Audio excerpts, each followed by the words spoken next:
Hello students, आज हम exam के पॉइंट ऑफ व्यू से एक बहुत ही इम्पॉर्टेंट चैप्टर को डिस्कस करने जा रहे हैं, स्टार्ट करने जा रहे हैं, जिसका क्वेश्चन हर उस एग्ज़ाम में जिसमें मैथ्स पूछी जाती है, मैथ्स आती है, उसमें डेफिनेटली एक क्वेश्चन बनता है।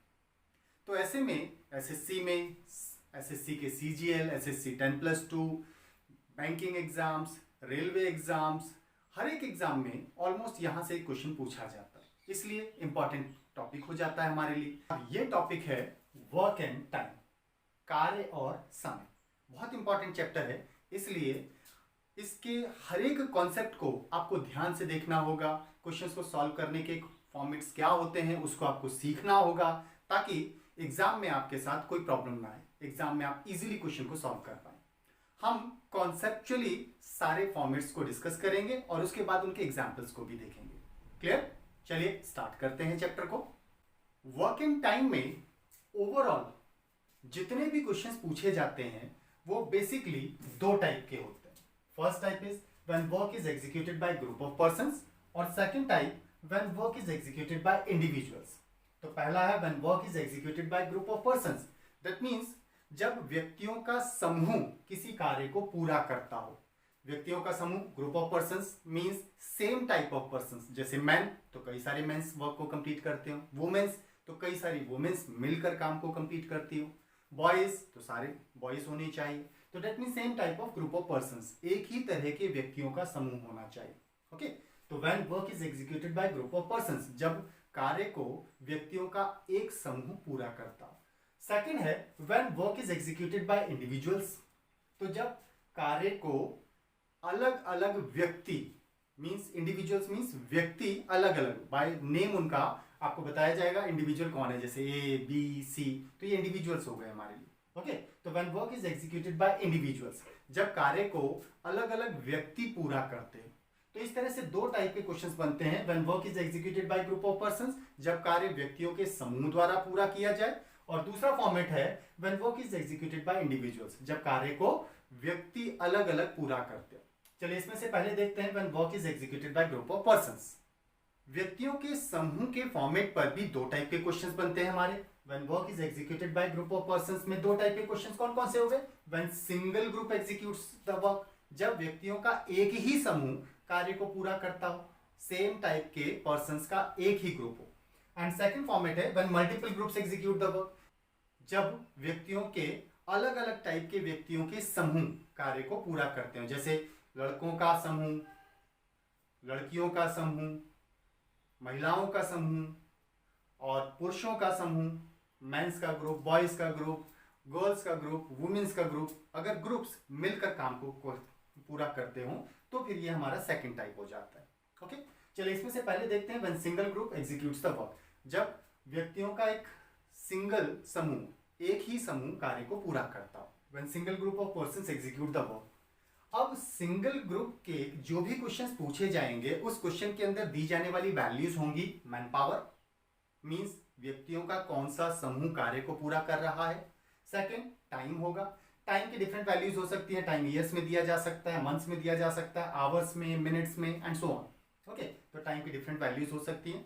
अब अगर वैल्यूज एक से ज्यादा दी हैं तो उनका प्रोडक्ट हमारे लिए टोटल टाइम हो जाता है। क्लियर? और होता है वर्क, काम क्या कर रहे हैं। इन तीन वैल्यूज के बेसिस पर हमसे सिंगल ग्रुप बेस्ड क्वेश्चंस के जो फॉर्मेट्स के क्वेश्चंस हैं वो पूछे जाते हैं। अब कैसे पूछा जाएगा, उसमें क्या डेटा दिया होगा, चलिए उसको डिस्कस करते हैं। सिंगल ग्रुप बेस्ड क्वेश्चंस का जो फॉर्मेट होता है उसमें जनरली दो ग्रुप्स के बेसिस पर क्वेश्चन पूछा जाता है, सेम टाइप के दो ग्रुप्स। जैसे वुमेन्स का ग्रुप, तो दूसरे जो वैल्यू दी होगी उसमें भी वुमेन्स का ही ग्रुप होना चाहिए। दैट मीन्स दो ग्रुप के बेसिस पर क्वेश्चन पूछा जाता है। तो सेम टाइप ऑफ दो ग्रुप्स के रिगार्डिंग अगर क्वेश्चन पूछा जाएगा तो क्वेश्चन ये हो सकता है कि लेट M1 पर्संस का एक group H1 hours per day के बेसिस पर D1 डेज में W1 वर्क को फिनिश करता है। रिपीट करें, M1 पर्संस का एक ग्रुप, M1 पर्संस महिलाएं हो सकती हैं, पुरुष हो सकते हैं, लड़के हो सकते हैं, लड़कियां हो सकती हैं, मेंस, वुमेन्स, बॉयज, व्हाटएवर, लेकिन ग्रुप के अंदर सारे पर्सन सेम टाइप के होने चाहिए। रीजन कि अलग अलग टाइप के पर्संस की वर्किंग कैपेसिटी अलग अलग होती है, इसलिए ग्रुप में अगर हौच पौच हो जाएगा, डेट मीन्स मिक्सअप हो जाएंगे, तो फिर क्वेश्चन सॉल्व करना मुश्किल होगा। तो ऐसे में M1 पर्सन का एक group H1 hours per day के बेसिस पर D1 डेज में W1 वर्क को अगर फिनिश करता है, और दूसरा ग्रुप M2 पर्सन का जो H2 आवर्स पर डे के बेसिस पर D2 डेज में W2 वर्क को फिनिश करता है, तब इन 8 वैल्यूज में से आपको 7 वैल्यूज गिवन होंगी एंड 8th वैल्यू आइडेंटिफाई करने के लिए कहा जाएगा। क्लियर? अब इन 8 के बीच में एक्चुअली रिलेशन क्या है, अगर वो पता हो तो क्वेश्चन इजीली सॉल्व हो जाएगा।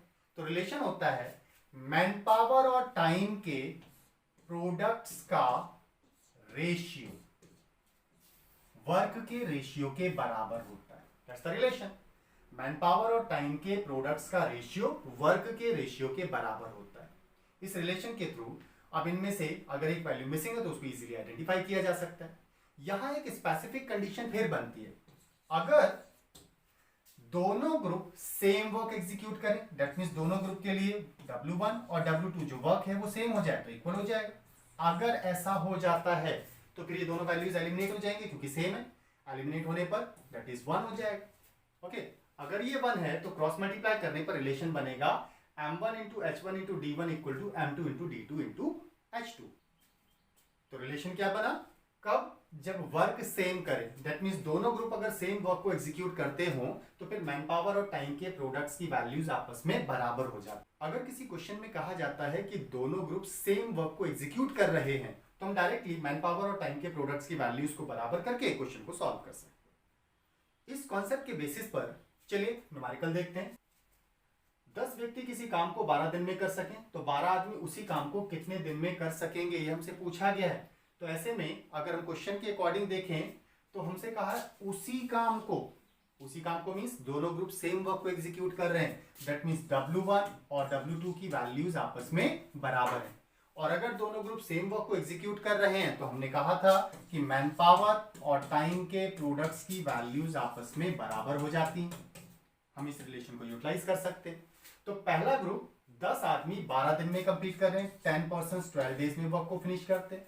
सेकंड ग्रुप में 12 पर्सन का जो ग्रुप है वो कितने दिन में काम को कंप्लीट करेगा ये पूछा गया है, सेम वर्क। तो that means that should be this one. इसको सिंप्लीफाई करने पर क्वेश्चन मार्क कितना हो जाएगा ये आइडेंटिफाई करना है। तो 12 cancel, so that is equal to 10 days. It means 10 days में सेकंड ग्रुप जो 12 आदमियों का है वो इस वर्क को फिनिश कर लेगा। क्लियर? बेसिक सा क्वेश्चन इसलिए लिया ताकि आपको कॉन्सेप्ट क्लियर। सेम इसी फॉर्मेट का एक और क्वेश्चन देख रहे हैं। 18 लड़के किसी काम को 24 दिन में कर सकते हैं, तदनुसार वही कार्य, अगेन सेम वर्क है, W1 इक्वल टू W2, तो दैट मींस मैन पावर और टाइम का प्रोडक्ट आपस में बराबर होना चाहिए। तो 18 बॉयज 24 डेज में अगर किसी काम को कर रहे हैं तो उसी काम को 27 लड़के कितने दिन में कंप्लीट करेंगे ये पूछा गया है। तो मैन पावर और टाइम के प्रोडक्ट की वैल्यूज आपस में बराबर, सिंप्लीफाई करके क्वेश्चन मार्क आइडेंटिफाई करना है। That is equal to 18 into 24 divided by 27। Solve करते हैं। 9 2 जा एंड 9 3 जा, 3 8 जा 24, 8 2 जा 16 डेज। दैट मींस 27 बॉयज का ग्रुप 16 डेज में इस वर्क को फिनिश कर देगा। ऑप्शंस में देखें 16 डेज में फिनिश कर लेगा। क्लियर? नेक्स्ट क्वेश्चन है, कुछ आदमी एक काम को 12 दिनों में कर सकते हैं। अब कितने पर्सन ये हमें नहीं बताया गया। ओके, उनसे 2 गुना आदमी आधे काम को, दैट मींस जितना काम ये कर रहे थे उसका हाफ काम, अब वर्क सेम नहीं है, that means W1 is not equal to W2। और अगर वर्क सेम नहीं है तो फिर मैन पावर और टाइम के प्रोडक्ट्स का रेशियो वर्क के रेशियो के बराबर होता है। इस रिलेशन को यूटिलाइज करना होगा। अब मैन पावर और टाइम के प्रोडक्ट्स का रेशियो अगर आपस में बराबर है तो पहले स्टेटमेंट में हमसे जो कहा गया था कुछ आदमी, पर्सन कितने हमें तो पता ही नहीं, चलिए मान लेते हैं एक्स पर्सन से। एक्स पर्सन का एक ग्रुप 12 दिन में किसी काम को पूरा करता है, एक काम पूरा करता है, तो complete work 1 unit. It means work हमारे लिए 1 यूनिट हो गया। उनसे 2 गुना आदमी, तो पहले एक्स थे तो इसका डबल कितना हो जाएगा 2x। आधे काम को वर्क हाफ, पहले 1 था तो उसका आधा काम हाफ हो गया। कितने समय में पूरा कर लेंगे, कितने दिन में पूरा कर लेंगे ये हमसे पूछा गया।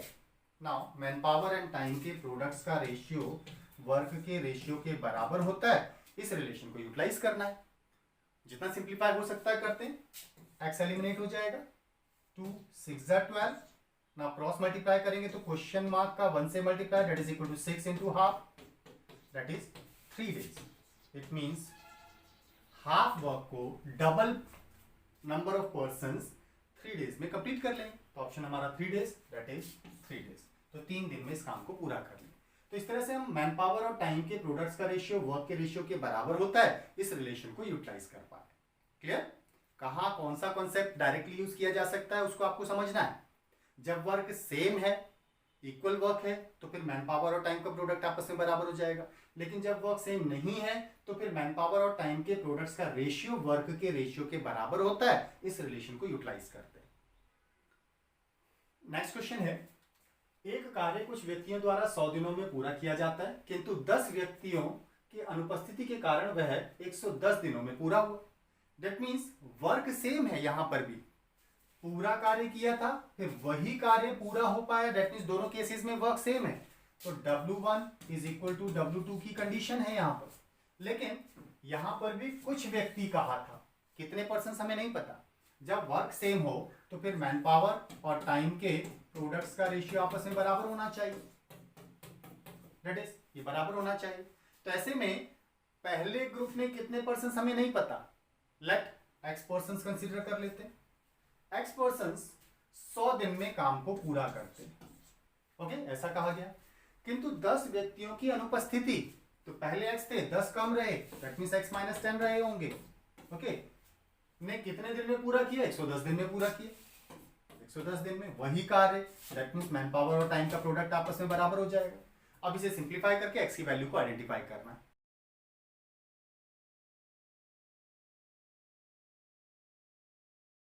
मल्टीप्लाई किया 100x and 110x minus 1100, simplify करते हैं जितना हो सकता है।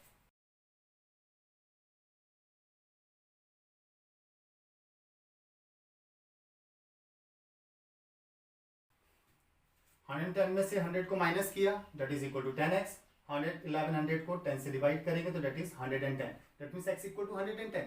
इसका मतलब ये हुआ कि अगर 10 पर्सन्स कम रह जाते हैं तो 110 डेज में कंप्लीट किया जाता है। तो शुरू में पर्सन्स कितने रहे हमारे, 110 पर्सन्स रहे होंगे, ओके। तो कार्य हमसे पूछा था प्रारंभ में कितने व्यक्तियों ने कार्य स्टार्ट किया था, तो कितने पर्सन्स थे शुरू में, 110 पर्सन्स ने स्टार्ट किया था। क्लियर? इजी है, बहुत इजीली सॉल्व कर पा रहे हैं। तो यही वो कॉन्सेप्ट्स हैं जिनके थ्रू क्वेश्चंस को सॉल्व करना है। अगर टफ क्वेश्चंस हैं तो भी हम यही कॉन्सेप्ट यूज करते हैं, ओके। नेक्स्ट क्वेश्चन है, 4 बुनकर 4 चटाई 4 दिन में बुन सकते हैं, बुनकर वीवर्स को बोला जाता है। तो 4 बुनकर 4 चटाई 4 दिन में बुन सकते हैं। इसी गति से 8 बुनकर द्वारा 8 दिन में कितनी चटाई बनाई जाएंगी, ओके। कितनी चटाई बुनी जा सकती है पूछा है, दैट मींस वर्क हमसे पूछा है। और जब किसी क्वेश्चन में वर्क पूछा जाए तो वर्क इक्वल नहीं लिया जाता, that means work is not equal की कंडीशन है। और जब वर्क सेम नहीं है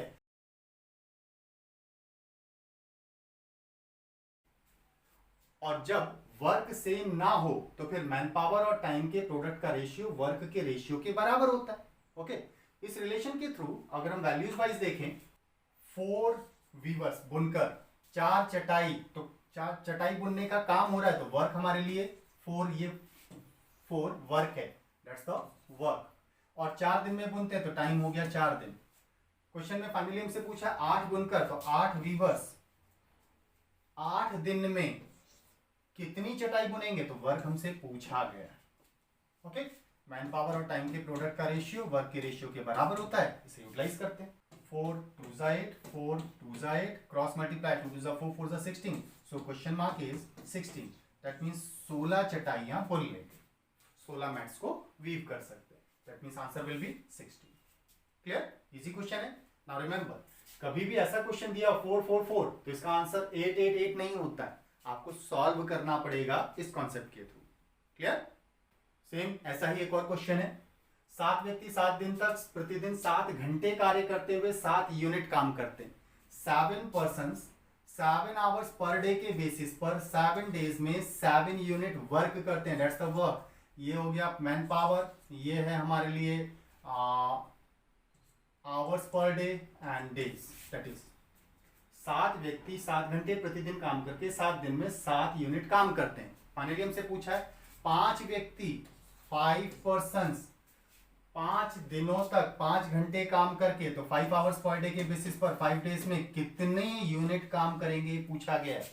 ओके, क्योंकि अगेन वर्क पूछा गया है तो वर्क इक्वल नहीं है, तब मैन पावर और टाइम के प्रोडक्ट का रेशियो वर्क के रेशियो के बराबर होता है। इस रिलेशन को यूटिलाइज करेंगे। अब जितना हो सकता है उतना सिंप्लीफाई करते हैं। एक्चुअली 7 और 5 एक दूसरे से सिंप्लीफाई तो होते नहीं, तो फिर हमें डायरेक्टली सॉल्व भी करना पड़ेगा। तो ऐसे में अगर कभी भी इक्वल के दोनों तरफ दो फ्रैक्शंस हो, एक लेफ्ट साइड और एक राइट साइड, दो फ्रैक्शंस हो, तो न्यूमरेटर से न्यूमरेटर और डिनोमिनेटर से डिनोमिनेटर डायरेक्टली सॉल्व किया जा सकता है। अंश से अंश और हर से हर को डायरेक्टली सॉल्व कर सकते हैं। तो 7 और 7 कैंसिल हो जाएगा। अब क्रॉस मल्टीप्लाई करेंगे तो 7 7 49 into question mark that is equal to 5 5 5 तो 125। इट मींस क्वेश्चन मार्क की वैल्यू कितनी हो जाएगी 125 डिवाइडेड बाय 49 यूनिट वर्क कर सकते हैं। That is okay. मैंने भी कहा था कि ऐसा नहीं होता कि 5 पर्सन 5 डेज में 5 आवर्स पर डे के बेसिस पर 5 यूनिट करें, वो आपको सॉल्व करना पड़ता है और सॉल्व करने पर आंसर आया 125/49 दैट इज दिस वन। तो हमारा आंसर हो जाएगा बी 125/49। नेक्स्ट क्वेश्चन देखते हैं। ऐसा ही एक कंपनी ने 150 दिन में किसी काम को पूरा करने के लिए 200 कामगारों को नियुक्त किया। 150 डेज में काम करने का ठेका लिया। इसका मतलब ये हुआ 150 डेज में वर्क को फिनिश करना है और 200 पर्सन्स को काम पर लगा दिया। ओके, यदि 50 दिन में केवल 1/4 काम पूरा हुआ, वर्क कंप्लीट नहीं हुआ, just 1/4 part of the work ही कंप्लीट हो पाया है, कितने डेज में 50 डेज में। इसका मतलब ये हुआ कि 200 पर्सन्स ने 50 डेज में पर्सन्स कितना वर्क किया, that is 1/4 part of the work ही कंप्लीट किया। That's the condition. उन्होंने 150 डेज में कंप्लीट करने का ठेका लिया था, कॉन्ट्रैक्ट लिया था, लेकिन 50 डेज में केवल 1/4 वर्क ही फिनिश हुआ है। तो 200 पर्सन्स ने 50 डेज में just 1/4 part of the work को फिनिश किया। ओके, आगे है तो पूरे काम को समय पर पूरा करने के लिए पूरा काम कितना होता, पूरा काम होता 1 यूनिट, जिसमें से 1/4 पार्ट हो चुका है, तो बचा कितना 3/4 पार्ट ऑफ द वर्क बचा हुआ है। इट मींस रिमेनिंग 3/4 पार्ट को अब कंप्लीट करना है। ओके, और कब कंप्लीट करना है, पूरा करने के लिए। अब यह है कि पूरे काम को समय पर पूरा करना है, टाइम से कंप्लीट करना है। टाइम से मींस 150 डेज में ही कंप्लीट करना है, जिसमें से 50 दिन तो यूज हो चुके हैं, तो बचे कितने 100 डेज बचे हमारे पास। ओके, 100 दिन बचे, तो बचे हुए 100 दिन में remaining 3/4 part of the work को फिनिश करने में कितने अतिरिक्त कामगार लगेंगे ये पूछा है, कितने एक्स्ट्रा पर्सन की रिक्वायरमेंट है। अब एक्स्ट्रा पर्सन का मतलब कुछ पर्सन बढ़ाने पड़ेंगे, 200 से ज्यादा करने पड़ेंगे, तो हमें पता तो है नहीं कितने। हम चाहें तो टोटल कंसीडर कर सकते हैं, या 200 पहले से थे, इसमें x को प्लस कर दें, दैट इज दिस वन, तो इतने पर्सन कंप्लीट कर पाएंगे। ओके, नाउ वर्क सेम नहीं है, तो मैन पावर और टाइम के प्रोडक्ट का रेशियो वर्क के रेशियो के बराबर होता है। इसके थ्रू हम x की वैल्यू को आइडेंटिफाई करते हैं। तो ये x वो एक्स्ट्रा पर्सन हैं 200 के बाद plus, that means extra person हैं जो इसमें हायर करने की जरूरत पड़ेगी। चलिए सिंप्लीफाई करते हैं। 50 2 100, डिनोमिनेटर दोनों के सेम है तो एलिमिनेट हो जाएंगे, एंड 2 से 100 दैट इज, तो इट वुड बी 1 का 200 प्लस x के साथ multiply equal to that is 300। 3 से मल्टीप्लाई करेंगे 100 का, दैट इज, तो x will be 300 minus 200 means 100, तो 100 extra persons are required, extra persons are required. तो इतने पर्सन्स एक्स्ट्रा हमें चाहिए वर्क को फिनिश करने के लिए। इट मींस एक्स्ट्रा पर्सन कितने हुए 100, तो 100 एक्स्ट्रा पर्सन्स आर रिक्वायर्ड। अतिरिक्त कामगार 100 चाहिए।